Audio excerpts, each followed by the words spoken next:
Hey everybody, I'm Jack Rita. I'm a designer on Dune-themed games and expansions. And in this video, I want to talk about playing the classic Dune board game with higher player counts. Talking 7, 8, maybe even 9 players.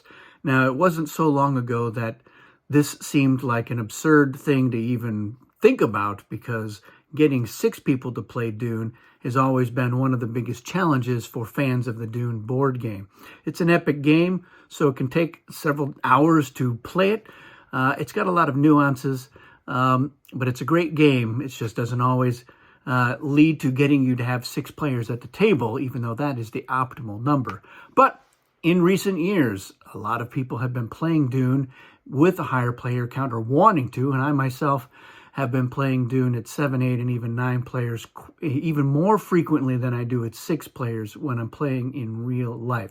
So a lot of people ask me, what sorts of rule changes can or should you do in order to accommodate those extra players? So I'm going to give you the short list that I think is enough for people to consider. Now, there's a lot of other things that you can play around with, and that may be a matter of taste for you and your fellow players. So this is just kind of a guideline. It's certainly not official rules. It does still require the one board. I'm not suggesting that you seek out the Southern Hemisphere boards and try to get in 12-player Dune. If you have 12 players, surely you have 2 copies of Dune. Break up the group and have 2 nice games with 6 players. So let's get into what should happen. Now, the first thing is going to be economic factions. And my recommendation is that you limit it to no more than 3 economic factions. And that's going to be the Emperor, the Spacing Guild, Chom, and the Tleilaxu. Those would be the ones I consider the economic factions. I think that you can have 3 and have Richess in, which is kind of a half of an economic faction, without breaking things up too much. But the idea is, with a lot of economic factions, you've got so much spice that is just staying in the economy, and it's going from one player to the other, and it just becomes a little bit unwieldy. So I think that you're going to want to limit that. Which 3 that you choose, it's totally up to you. Any combination of those is going to make for a fine game. So think about that as your first criteria. The second thing has to do with the bidding round. Now, the bidding round ends up being one of the longest rounds or phases in the game. And with so many extra players, a lot of stuff is just going to take longer. And I wouldn't put any limitations on shipping and movement. You want to give every faction the opportunity to ship and move and participate in the action that takes place on the board, and that's going to be probably more battle, so your battle phase is going to be longer as well. But the bidding phase, you're going to want to limit it. And so the rule that we use is that there's never going to be more than 6 cards up for bid. That includes anything that the Richess faction sells. So if for some reason you have a number of factions that have full hands and you get down to below 6, then you still go below that. If there's at least 6 players able to bid, then it's 6 cards maximum, but no more than that. You're still going to be a little bit longer because everyone is still allowed to bid. So it's going to add a little bit of time to it, especially if you're like 8 or 9 players. But I think it's still fairly manageable. So consider that, I think, a pretty strong recommendation. And then the third major thing that I think you need to talk about is you need more strongholds, because with 6 players, 5 strongholds is already challenging for everybody to get into a stronghold, to fight it out and go for the win. So there's a couple of things you're going to want to do to up the stronghold. So one of them is having the Ixian faction as part of the game. They come with their own stronghold. The Hidden Mobile Stronghold makes for a 6th stronghold on the map from the start.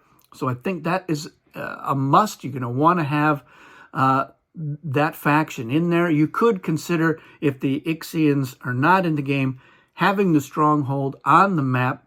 And I would say Cialgo Depression would be a good place to stick it. And to maintain those rules, nobody can ship directly to it. You can still move into it, and that is your 6th stronghold from the start. But even that is probably not going to be adequate. So you're going to want to have a couple of other options here. One is the famous shield wall stronghold rule. And the way that works is you keep track after the first turn how many times Shai-Hulud is drawn in the Spice Blow and Nexus phase. And once 4 of them have been drawn, you unlock the shield wall as a stronghold. Now, it's still a rock territory, so it still costs more to ship directly to it. And it doesn't have the same occupancy limitation that strongholds have. So you could have 8 factions all in the shield wall fighting it out. But it does, at the end of a game turn, it counts as a stronghold for victory. So having one more on there, even if it's been blown up by Family Atomics, it still counts as a stronghold. It makes a big difference, and it's a pretty good location for another stronghold. It kind of ups the ante between Arakeen and Tuik's Siege. And it's very close to a polar sink, so you're going to see a lot of action having that unlocked.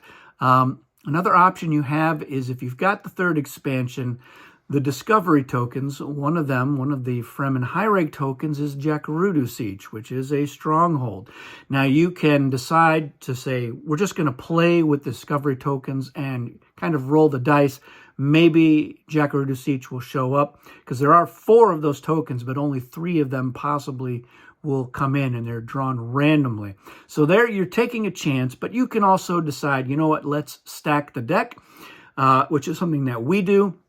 We go ahead and we set aside Jacurudu, and then we randomly pick one of the other high-rank tokens to remove from the game, so that we don't know what the other 2 will be. In effect, we take Jacurudu and we mix that up as well. So we know that we're going to have it, and then we take those spice cards that activate the discovery tokens, and we top load them in the spice deck. So they're going to come up early in the game. And we mix the smuggler tokens in there as well, just to keep things, exciting. Now, the thing with those is that they're all the 6 spice blows. So just keep that in mind, that that's going to be the case. You can also consider the tech tokens. Now, tech tokens are introduced in the 1st expansion, and when a player has all 3 of them, it counts as occupying a stronghold. But what I would suggest, if you're going to use tech tokens in a 7, 8, 9 player game, is that you go ahead and you open up the rules for that, so that an alliance in control of 3 tech tokens counts as having an extra stronghold. So normally it's only one player holding all 3 of those tech tokens that counts as a stronghold. But if you allow it for the alliance, so if I'm in an alliance with another faction and I've got 2 of the tech tokens, they have 1, that will count as our alliance occupying 1 extra stronghold. And that will help prevent it's going to go 10 turns, and if the Spacing Guild is in the game, they're going to try to go for the stall-out victory. One of the things you're going to want to look at in setup is the board itself only has spots for 6 of the faction tokens that are on there. So you'll want to get a little bit creative about where you're going to put in other ones. If it's 7 or 8 players, you're not going to get a perfectly even distribution, but randomly shuffle up the tokens, and then where they end up is where they end up. There's going to always be a little bit of a longer gap where one faction might be going first a little bit longer or going last a little bit longer, just depending on where the storm is. But that is largely driven by chance, unless the Fremen are not in the game, and then less so because you can have players making deals about how far to dial the storm. But honestly, it's not a huge factor in that. So I think it's pretty manageable. If you've got 9 players, you can evenly distribute them because it's 18 sectors. So just 1 token every other sector ought to do it for you. Those are my suggestions. I think trying to add a lot more to it makes a game that already has a lot going on and has many nuances, even more finicky, which I don't think is necessary. If what you're trying to do is just get more players in there to dive into a game of Dune, I think that will help it. One other thing I will mention about the bidding round and economic factions, it's kind of a crossover there.